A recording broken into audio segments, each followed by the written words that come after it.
মালদ্বীপ, যেখানে স্বচ্ছ নীল জলের সৌন্দর্য যে কারোরই মন কাড়ে। এছাড়া কাঁচা নারকেলের গন্ধ, ভেসে আসা বাতাস আর সূর্যাস্তের অপরূপ দৃশ্য সারা পৃথিবীর ভ্রমণ পিপাসুদের মন জয় করে নেয় যে দেশ। পর্যটকদের স্বপ্নের দেশ, সে দেশটিই কিনা হারিয়ে যাচ্ছে বিশ্ব মানচিত্র থেকে। প্রতিনিয়ত সমুদ্র পৃষ্ঠের উচ্চতার তলানিতে হারিয়ে যাওয়ার আশঙ্কায় দিন গুনছে পুরো দ্বীপপুঞ্জ। পরিবেশ বিজ্ঞানীরা বলছেন, যদি কার্বন নিঃসরণের বর্তমান ধারা অব্যাহত থাকে তবে 2100 সালের শেষের দিকে মালদ্বীপ সমুদ্রের অতল গহ্বরে বিলীন হয়ে যেতে পারে।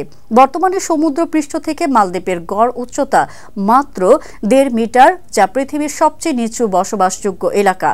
এমনকি ভবিষ্যদ্বাণী করা হচ্ছে, যদি সমুদ্রের স্তর আর 1 মিটার বাড়ে তবে মালদ্বীপের অসংখ্য দ্বীপপুঞ্জ পানির নিচে তলিয়ে যাবে। কেমন হবে তখন?